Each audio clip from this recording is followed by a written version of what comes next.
Hey everybody, this is Ted DiBiase, the $1 Million Man, and if you want to get your money's worth, stay right here, because you're listening to Knockouts and Three Counts. And remember, everybody's got a price and $1 Million Man.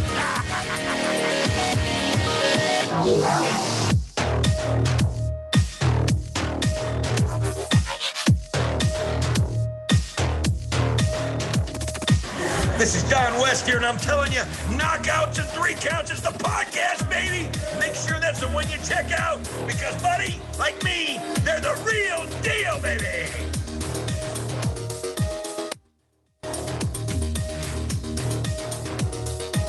This is Jake the Snake Roberts. Just letting you know, you need to listen to Knockouts and Three Counts, or you'll see that damn snake again.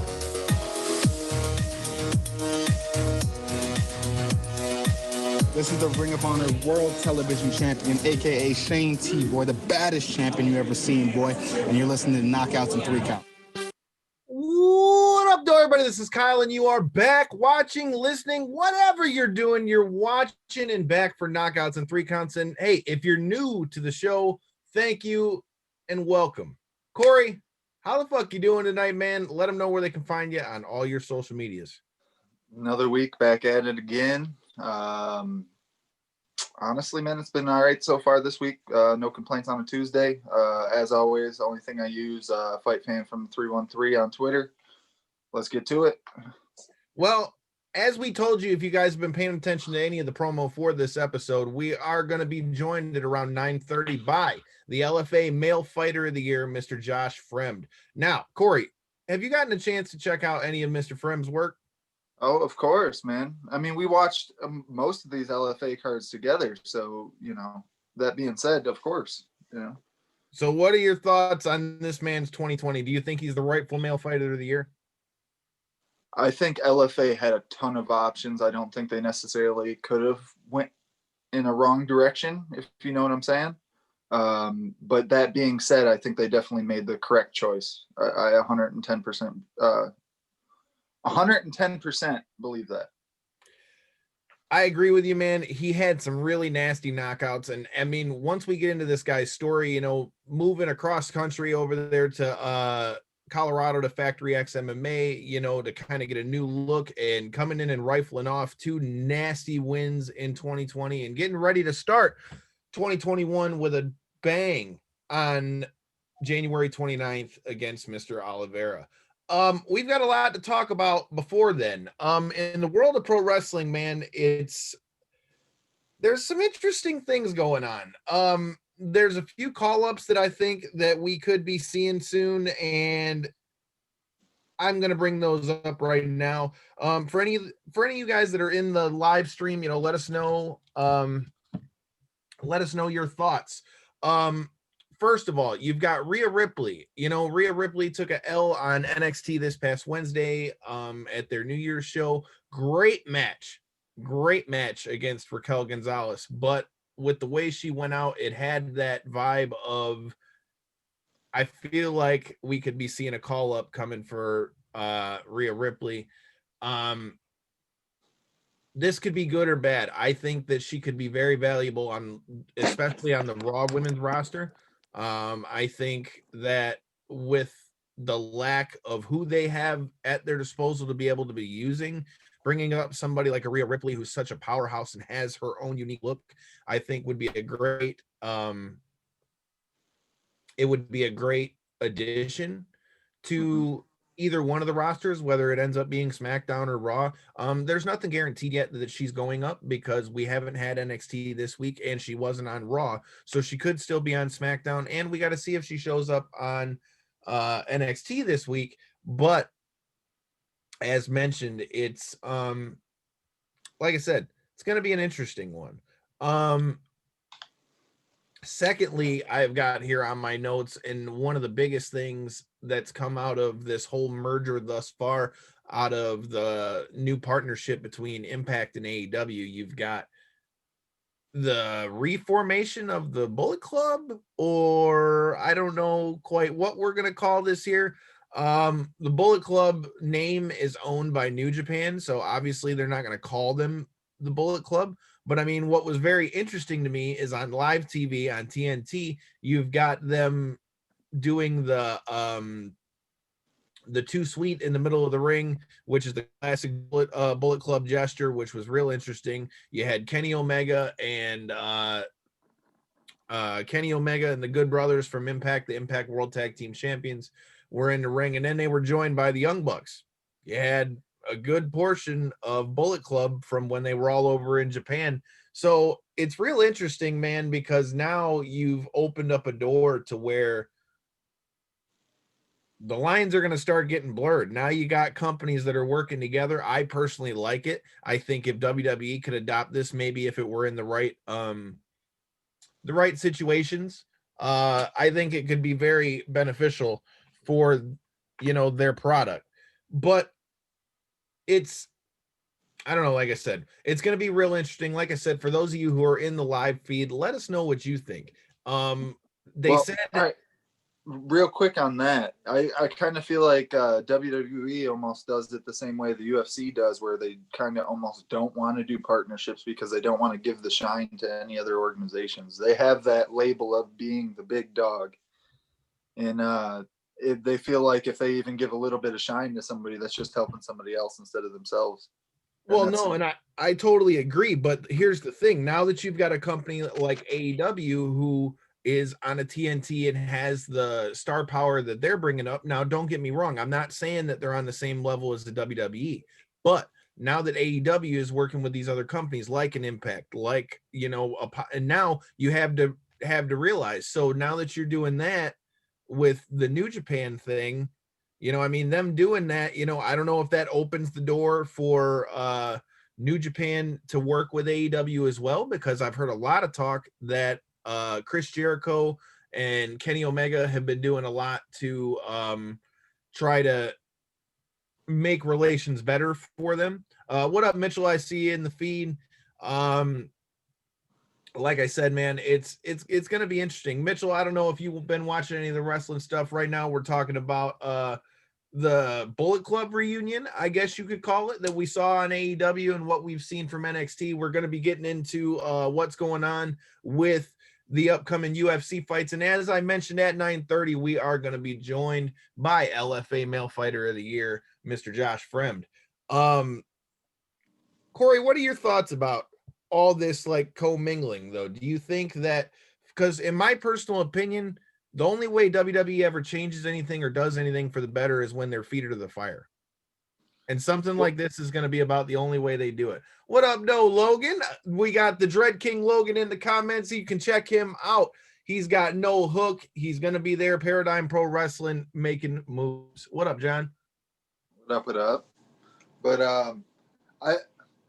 like I said, I hate to, keep alluding it to like the UFC and to, MMA in general, but I feel like that's my best correlation is it's just, they really are. They're the big brother of the whole situation. So they're like, hey man, if I even give you a little bit of shine, that's taken off the top of my, and it's not only that, it's like, you see sometimes these cross promotional bouts don't always go the way that maybe one side's hoping that it would. And even though they're willing to maybe let the other guy kind of, get the shine, get up on their guy, they still don't get the promotional kick that they were hoping to and stuff like that. So I feel like maybe that's part of the reason too why you don't see it as often as, I mean, a very good point. But again, that's where for me it's just interesting because I feel like they may be forced to, because now if you get all these other companies working together, Logan, I see in the comments, man, if you're still watching, any of you guys that are watching, what are your guys' thoughts on AEW, teaming up with Impact? From what we've seen so far, any of you guys that are wrestling fans, do you guys have any thoughts on it? Let us know in the comments. For me, man, like I said, the number one thing that this creates, man, is it creates unpredictability. You don't know what's going to happen. That's where I feel like this could be something good for AEW and something that you could see WWE maybe try somewhere down the road, maybe with somebody along the lines of a MLW, maybe, because they've gotten guys from MLW as well. I could see maybe an MLW partnership or something like that, to where they might bring some guys in, or, you know, who knows, maybe they just keep it in house. You know, they bought Evolve and all that. What if they just start trying to make them their own promotions again and giving them like their own feeder system again? You know, there's a lot of different options, but I think with all these partnerships, you don't know. I mean, and not to mention, we're talking about 2021. You talk about 2021, man, you don't know what's going to happen. In the comments, we've got the Diamond, Jack Price, telling us, he said he likes it, to be honest, because it's more opportunities. He likes the partnership because it's more opportunities. Okay. You've got the Dread King Logan. He says it's smart because it brings more eyes. Not really done before. Okay. So my argument, okay, for instance, the AEW, you use that as an example, right? Right. They are bringing more eyes, but they're the ones with the eyes to begin with. I feel like, yes, they are spreading the wealth a little bit, I guess you could say. And they're right. They're doing it to a promotion that they kind of started working with to try to kind of save, essentially, in my eyes, from what it seemed like. And it's just interesting. I gotta disagree on that one, though. It's not a save, because Impact is really hyped their shit up, especially since you had all the releases from WWE, man. They picked up quite a few big names that came out of there. You had Eric Young went over there. Obviously, you had the Good Brothers. We were just talking about the whole Bullet Club thing. You know, they had big pickups, and Impact was already making steam on their own. So I don't really think that this is a situation where it's saving somebody. I think, if anything, this is going to be something that can propel Impact to being a higher name brand, because now you've got the commingling of them on TNT, which TNT obviously is a way bigger network than Access TV, which is where Impact is currently at.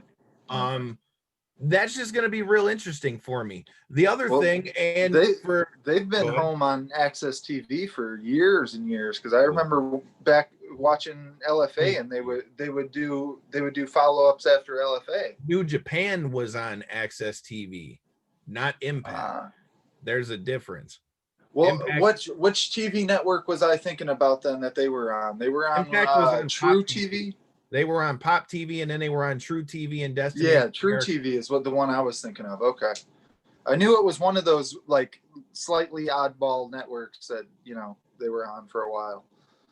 And that brings into another good point. And for all of you guys that are in there, I'd love to hear your comments on this. And this will tie in for you as well, because this could mean that we start to see, you know, fans back in MMA as well. We also had Wrestle Kingdom that went down in Japan. Now, it's been reported that over the 2 days, you had 20,000 fans were there at the Tokyo Dome. Now, obviously, that's the biggest number of fans I've heard of since all this pandemic COVID stuff. I mean, hopefully this can open up a door so that we can have more shows and stuff. Overall, great product, but what are your thoughts on there being a big crowd for the first time in a year, essentially? Well, so them boys down under, I can't talk today. I've had one of those rough days. But I can't remember if it was Australia or New Zealand, but one of them was holding a rugby or a Australian Football League rules event, and they had over 100,000 attending crowd. That's insane. Isn't it crazy to even think that we're saying that it's crazy for there to be that many fans when just a year ago it was like whatever? Like, I've been in multiple stadiums where there's been 100,000 people in that bitch, and it's whatever.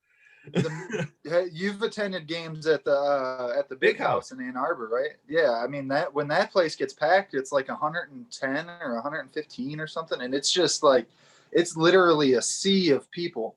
But with that being said, actually, there's it's confirmed now that there's going to be fans in attendance for all three of these Fight Island cards too.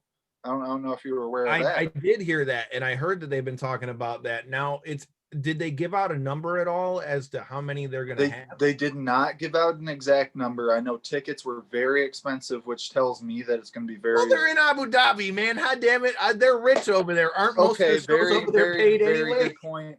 But that also kind of tends to make me think it's going to be somewhat limited capacity. Also,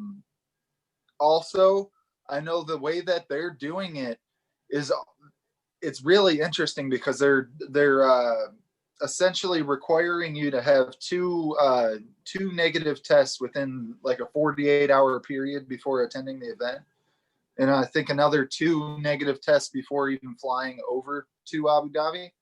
So in that regard, you better they're get doing used to it. that swab, bruh. Yeah. In other words, they're doing it real. They're doing it real smart, and whoever's running that COVID testing ring's making some money off these fans. But it's going to be interesting. It's going to be such a nice change of pace to hear fans get fired up in the background Not when you hear piped in Holloway fan walking noise. out. It's going to be weird. I was watching, which fight was it? It was Holloway versus Pettis. They uploaded it on the UFC's page for the free fight for the week. And it was weird, man. It was just weird because you could hear the fans in the background. They clinched for like 15, 20 seconds. People are booing. It's like you forget like the weird stuff that goes along with fans, like the walkouts and it's going to be interesting. It's going to be real interesting. And then the fact that they're going on ABC too, that just makes it that much more interesting. I'm really curious to see how that plays out, honestly. Because I'm sure they're going to be promoting the hell out of this because they're kind of trying to go against the NFL playoffs, essentially, because there's going to be a game going on at the same time. So it's going to be interesting to see how that card plays out because, I mean, this card on Saturday, you've got Holloway versus Cater as your main event, which that fight's going to be a banger. Mm-hmm. You've got Buckley's going to be on it, which is going to be a banger. Yeah. And then you've got, what's the co-main on that one? Carlos Condit versus, why can't I think of his name right now? I've been looking forward to this fight. Matt Brown. Okay, yep. Couldn't think about that. That fight. Like I said, they've got good fights, but again, outside of the Holloway fight, I don't know if it'll have the mainstream power to really knock off the playoffs, but we're gonna have to see how that goes. But something I wanted to touch on in reference to what you said, you were talking about the different crowds and things. If you guys are new here to the channel, make sure you smash that subscribe button because I've only got 2 days until I'm headed down there to Pele Pro Wrestling in Dallas, Texas. My man's taking a flight. We taking a flight and we're going to see what's popping down there in the Lone Star State, hook 'em horns, all that good shit. Hey, it's still go blue this way, but we're going to be looking up down there with Devin and past guests of the show, El Rudo de las Chicas, Mr. Sam Adonis, and we're going to be linking up with Cleveland's own. Greetings from the 216, Mr. Shane Taylor, Ring of Honor's own. So make sure you stay tuned. You don't know what we're going to be getting into. Hell, we could end up throwing some axes. We could end up doing Top Golf. And let me tell you, I fucking suck at golf. So if we're doing golf, be sure that you check that out because most likely I am going to be making a fucking fool of myself. But as promised, like I said, we are supposed to be joined at 9:30 by the LFA Fighter of the Year, Mr. Josh Fremd.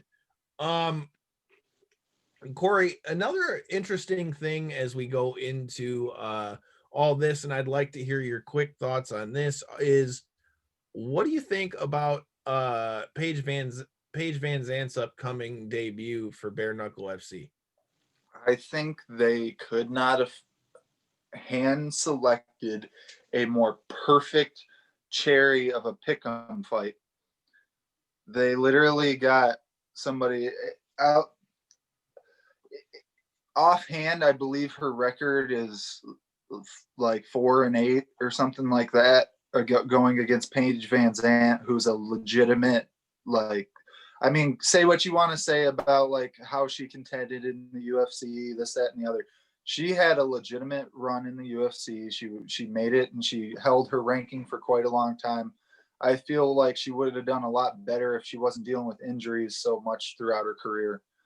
But that being said, they really hand selected this girl for her. I mean, it should be a very easy fight as long as Paige can adapt to the whole bare knuckle rule set fairly easily, which her being a mostly stand and bang till she gets touched and then tries to take people down.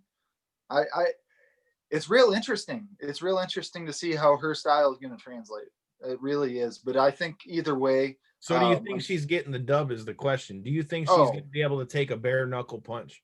I think that, like I said, I think they handpicked this girl as they picked the easiest fight they could possibly find from somebody on their roster. But so with a lot of the bare knuckle FC fights though, hasn't that kind of been the story for some of them though, that some of these guys don't have the greatest records and things like that? Because I feel like we've seen that in quite a few fights. Now, I'm not saying that they didn't try to throw Paige a softball here to get her a dub in her debut, but I'm just saying, I mean, I have noticed that in a lot of those fights, there's guys who got losing records going into it. Now, obviously, that's not the case at the higher level, like with our boy Josh Burns, who went fucking viral, putting that guy to sleep. All right. But I'm just saying, they've had like suspect records on fights before. So I don't know necessarily that I would say that it's such the cream ball, because self-admittedly, unless it's a fight that I was looking forward to that intently, until we started getting a chance to interview some more of the BKFC guys, I didn't watch a ton of bare knuckle before that. See, I've really enjoyed what they've been putting out. I mean, granted, most of it's a shit show, and I would say 25% of it ends up being the quality of street beefs. But that being said, the stuff that's not is really entertaining. Like you said, our boy Josh Burns, I mean, that was a clear example. Those were two very skilled competitors going in there trying to take each other's head off. Granted, so to touch back on, because I didn't get to really elaborate on what you were saying earlier about the kind of like bad records and stuff like that. Most of those people are, maybe they'll have a 6-10 record in MMA, but this is their first or maybe second bare knuckle bout.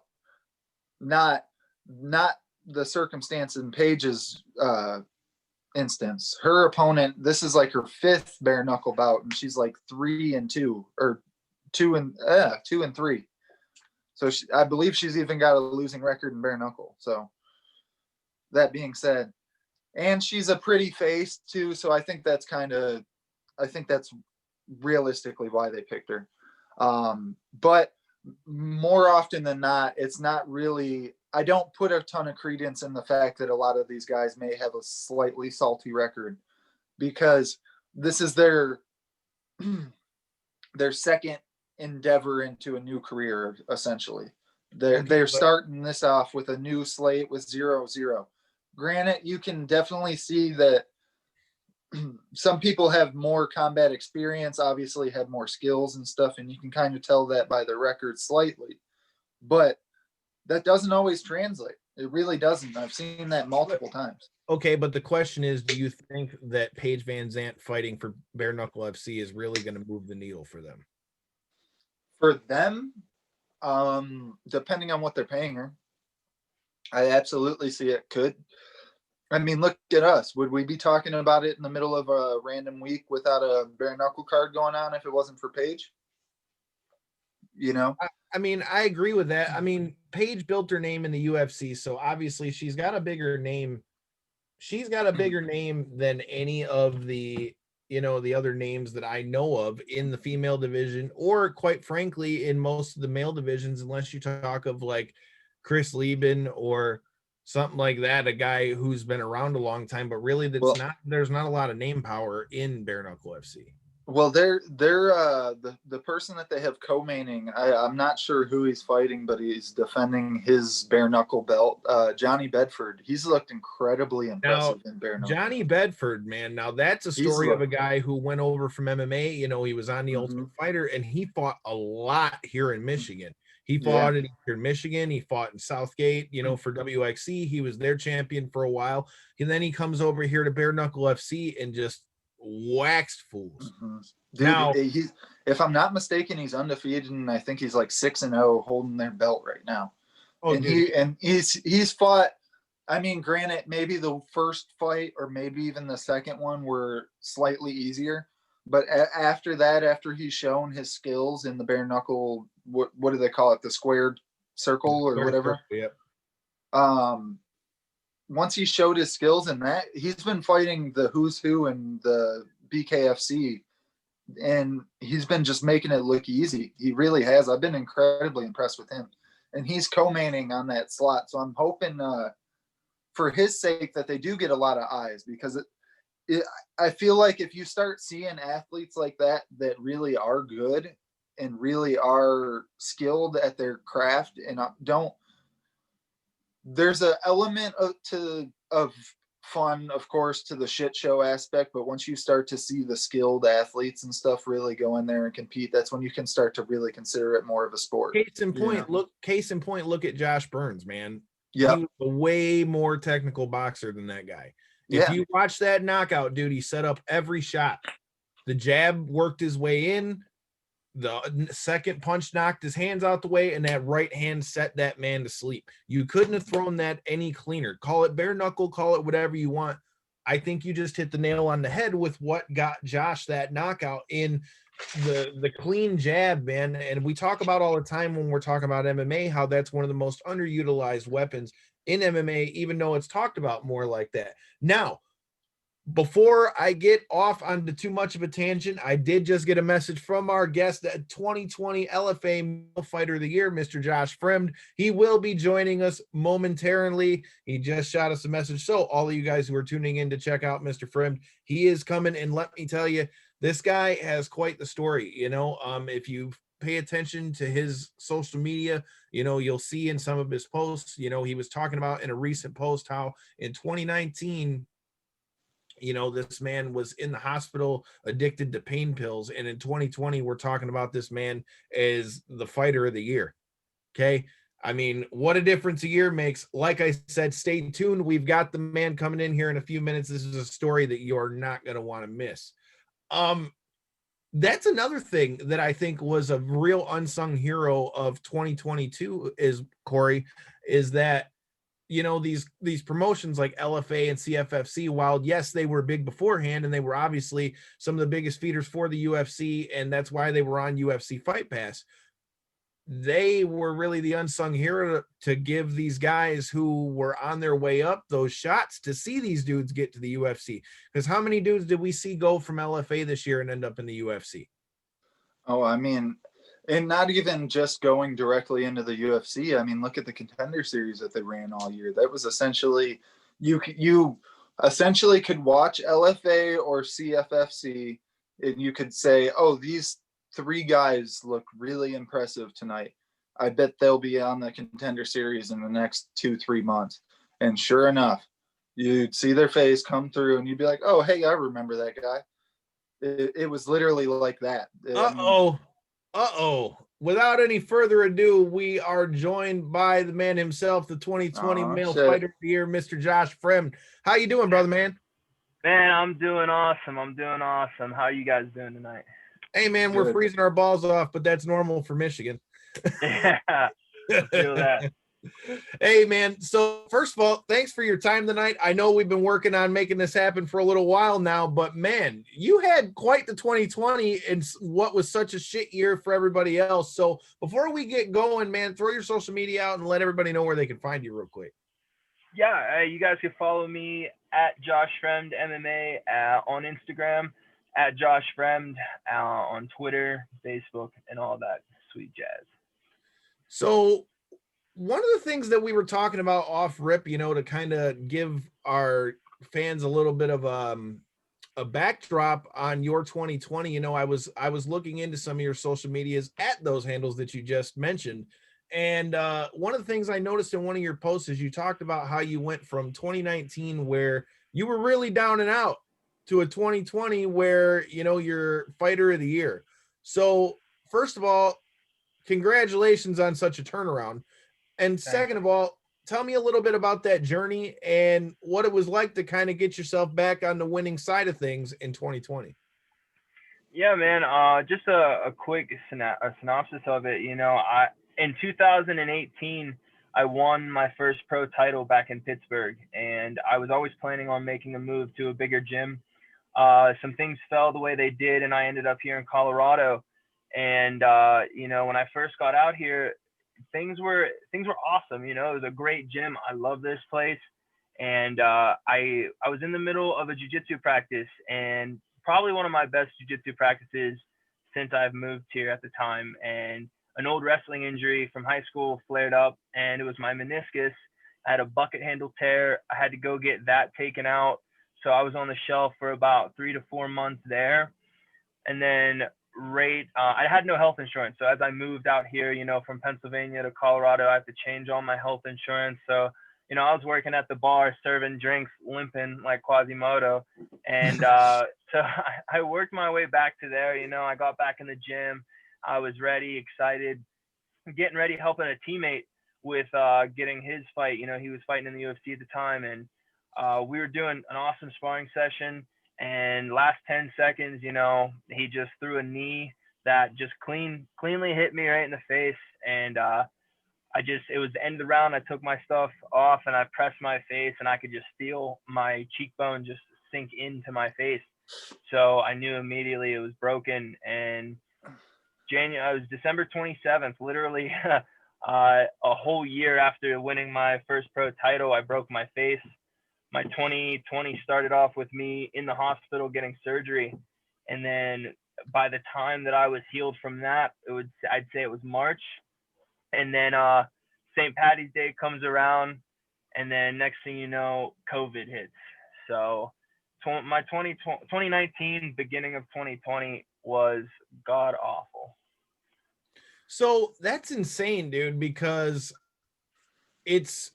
we talk a lot about on the show when it comes to the MMA side of things. As I mentioned when we were talking about having you come on the show, we also cover pro wrestling. But when we get to the fighting side of things, one of the things that we talk about a lot is the mental game of it.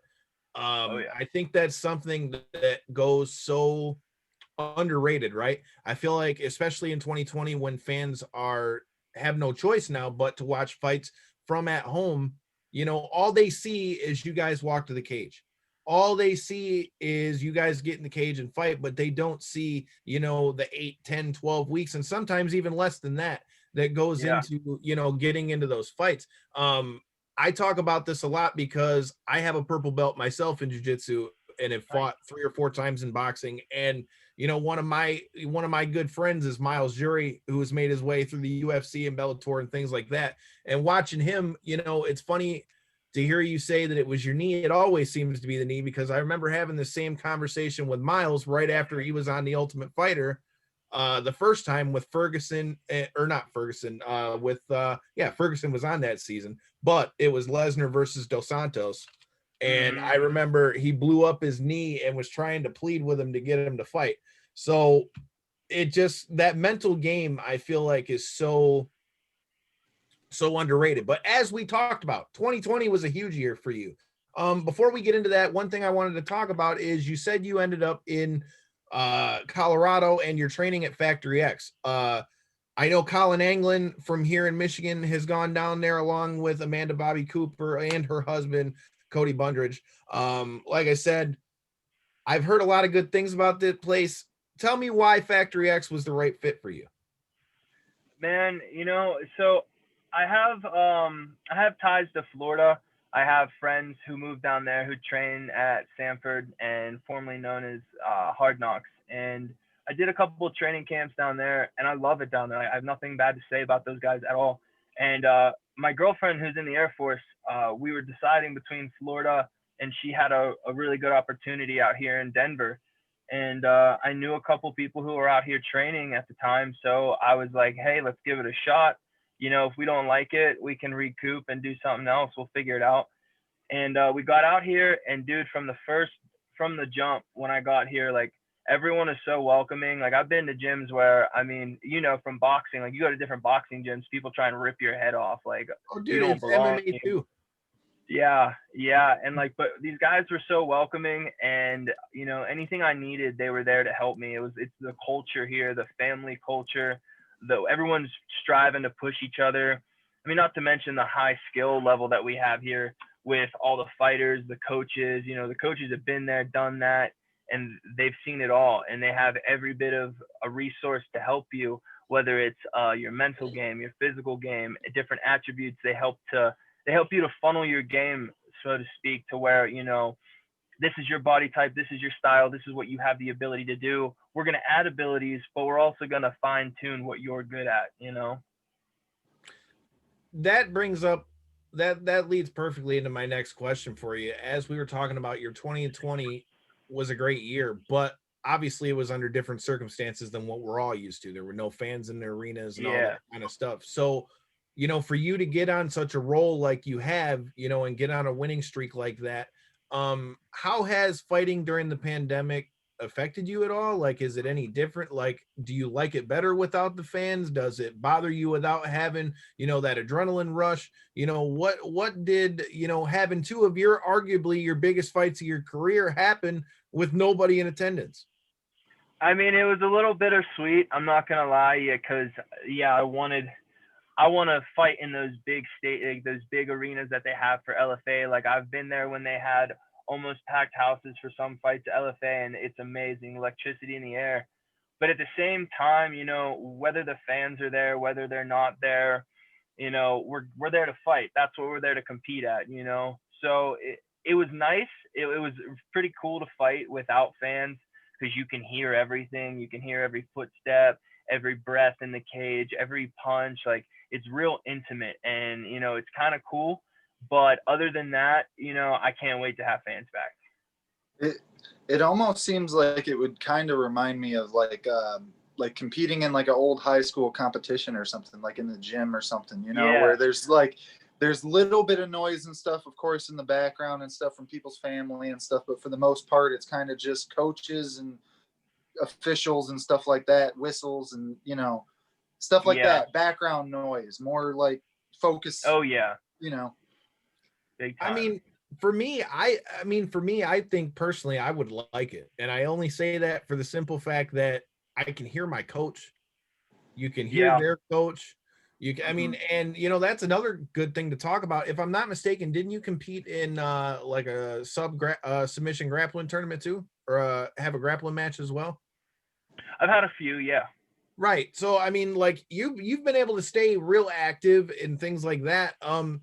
What was the vibe like at that in the grappling tournaments? That's something that I'm more familiar with. I've competed in plenty of different grappling tournaments and things like that, but obviously, you know, you just had the IBJJF Master Worlds and all that, and that was nothing Yeah. like what you normally see. So was that, you know, was that really crucial for you to be able to stay warm with there being the lack of fights, you know, in 2020?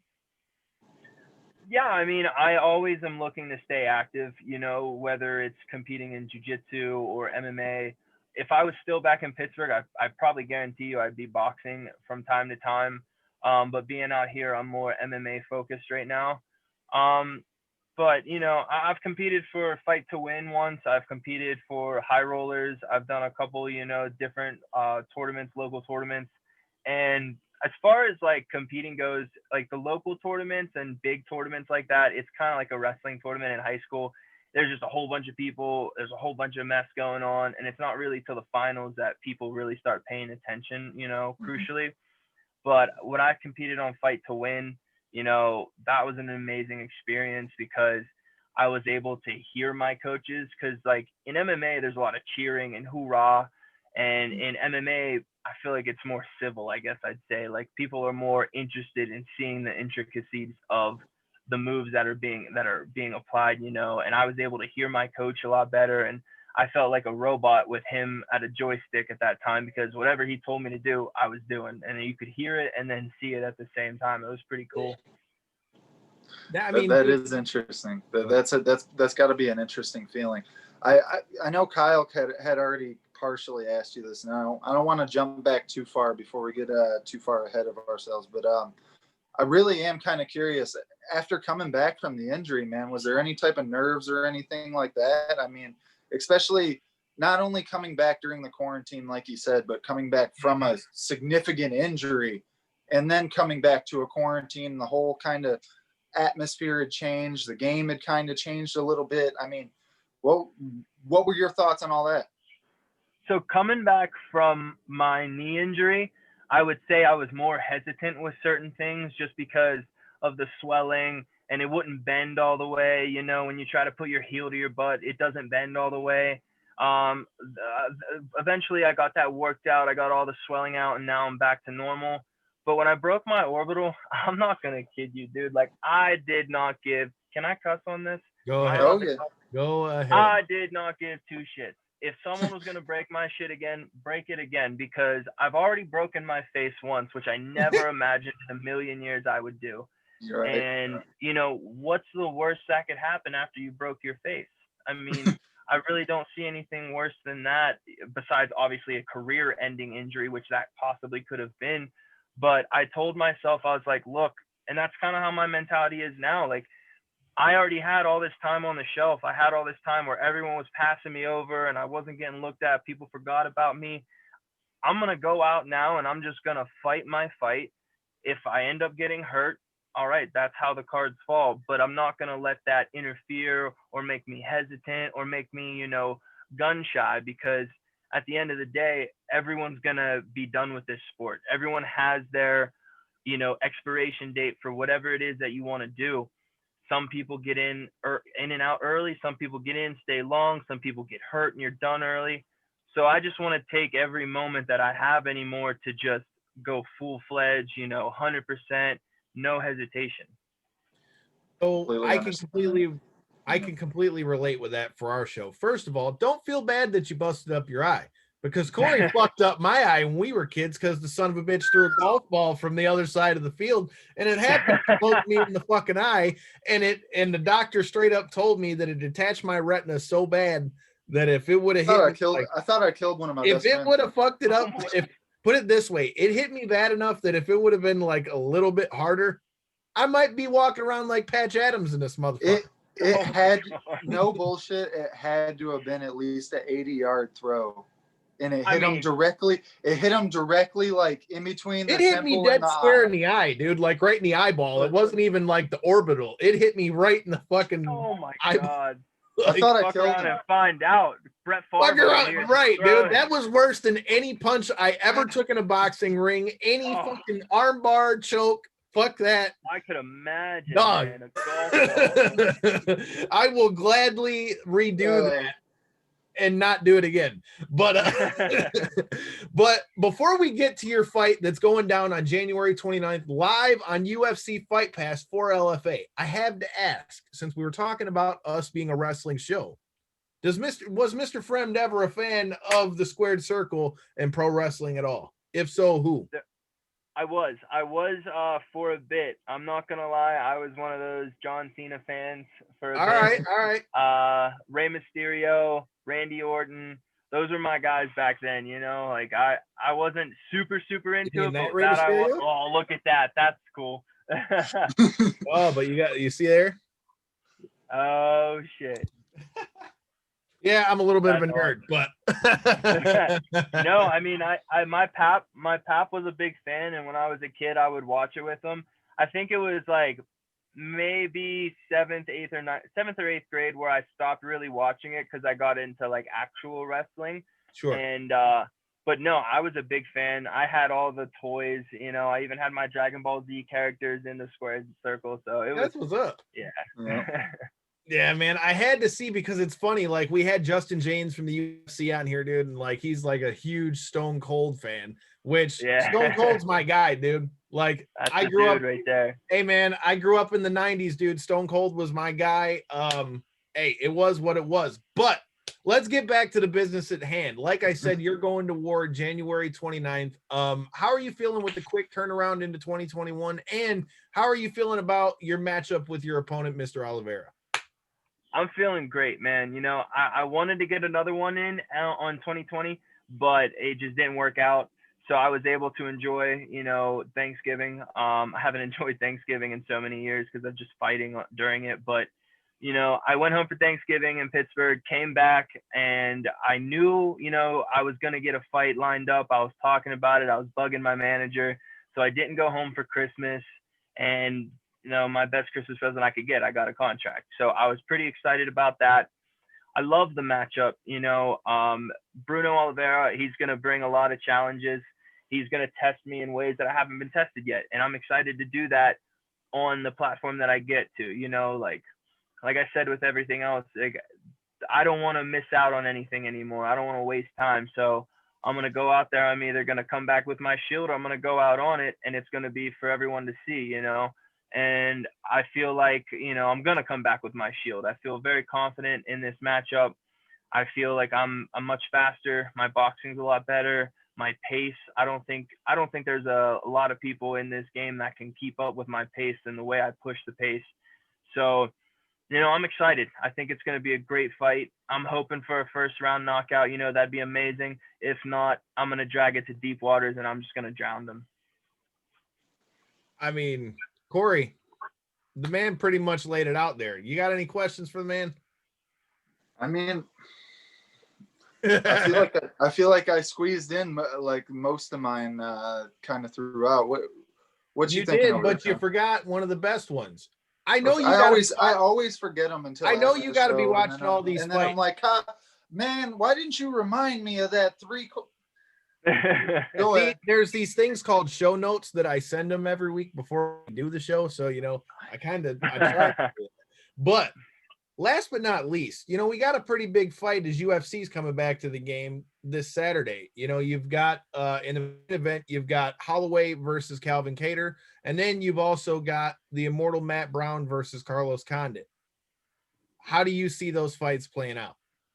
Oh, so I'm a huge Max Bless Holloway fan. I love the guy. I love everything he stands for.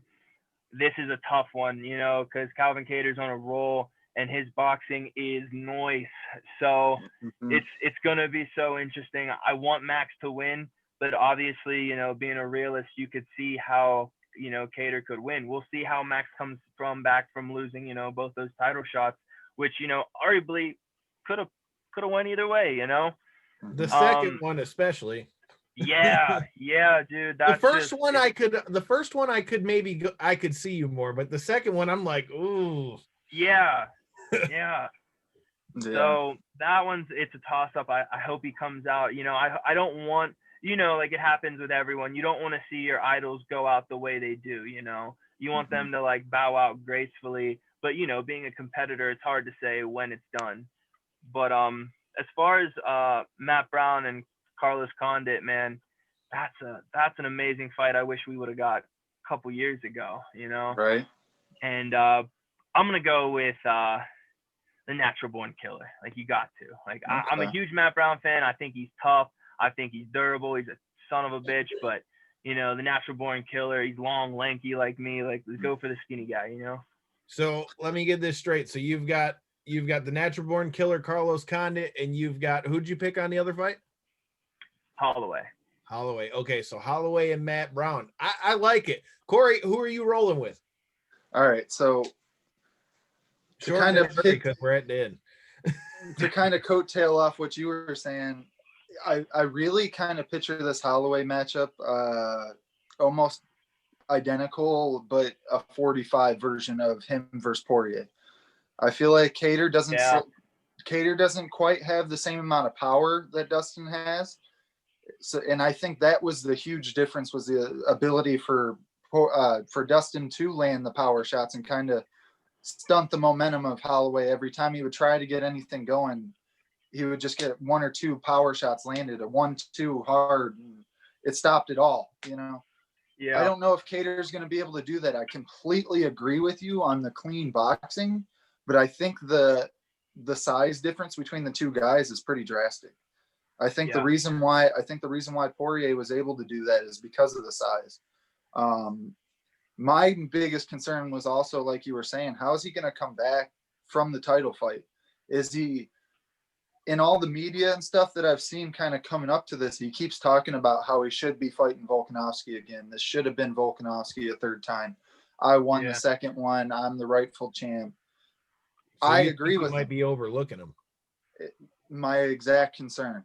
I completely agree with him. I would have loved to see the third go around. I think he won the second one. I think he is the uncrowned champ. But if you're not taking Cater serious, man, he is not the person you want to mess around with. Not at all. You don't want to overlook him. So that being said, I still think Holloway takes it. I do. I think the combos kind of end up being a little bit too much, especially if Cater's not able to get started like he's kind of shown in other fights. He kind of takes till about the midway of the second round to kind of get going. It's a real interesting fight though. I love the matchup. I love the fact it's on ABC, so it's going to get a lot more eyes even than normal. That's right. Oh yeah. It's an awesome matchup. It's an awesome matchup. But as for the two vets in the game, I think Matt Brown's going to take them against the cage and land them bows, man. I think he's going to pressure him.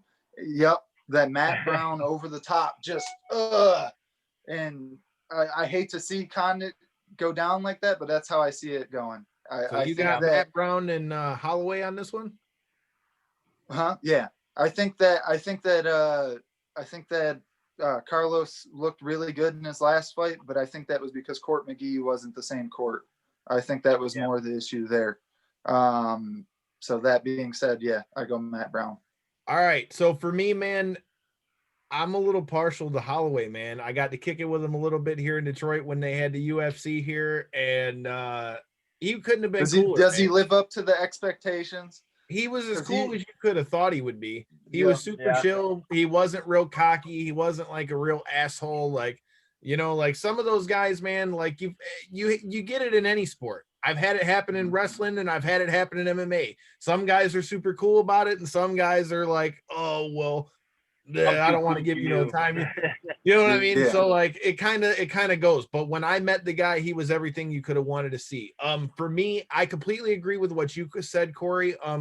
In the first fight, I had no problem with Volkanovski getting the win in it.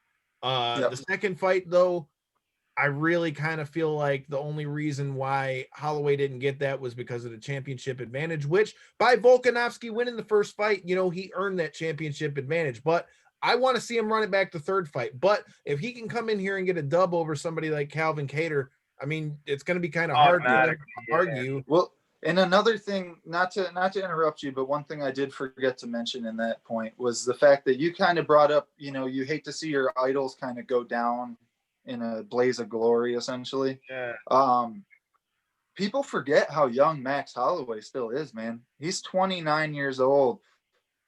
Calvin Kattar's the older guy in this. I mean, he might be the new shiny piece in the UFC on the block, but he ain't the younger of the two. But he's not the younger one. I mean, Max has got some miles on him, but that Calvin Kattar's been around the block too. So I hear that. Max's took a little bit of time off, and I love the matchup. Sorry to interrupt, Kyle. Go on. To get my picks in real quick, like I said, for me, I think the experience is going to be the difference in this one. I think Holloway has something to prove. I feel like he feels like he's been a little bit slighted, and I feel like a fighter who doesn't have a grudge but feels like he has something to prove is a dangerous motherfucker. So for me, in the main event, I'm going with Holloway. As far as the co-main event, like you said, Mr. Friend, I'm a big fan of the natural born killer, Carlos Condit. I've been watching him since his WEC days. That being said, I'm a big fan of Matt Brown too, so I'm really liking this fight. But if I got to pick one, Matt will always have the heart of a warrior, the heart of a lion, all that good stuff.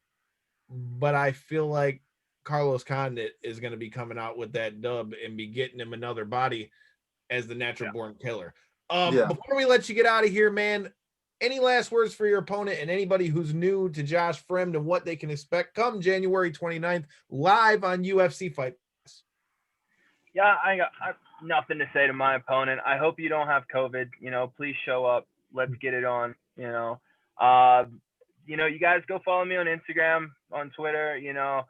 I'm just gonna bring the fight. Like I'm just gonna come in and I'm gonna try and perform the best of my abilities. You know, I practice every day. I train every day. I've given up and sacrificed so much for this. So I hope you guys enjoy what I'm about to show you at the end of the month. I think that pretty much puts a bow on it, Corey. And like we told you before, if you haven't done so already, make sure you smash that subscribe button as we're headed down to Dallas. Like I said, man, you don't know what the fuck we're going to be running into. As I hear, there's a Murder Hawk monster going to be at the show on Thursday, as Lance Archer from AEW is going to be there at the show Thursday, as well as past guests of the show, El Rudo de los Chicos, Sam Adonis, and you've got Garrison Creed, who you just saw here last week. So, like I said, make sure you check it out. We're doing throwing axes and Top Golf. I can't golf for shit, but until next time and in the in-between time, be cool. Peace.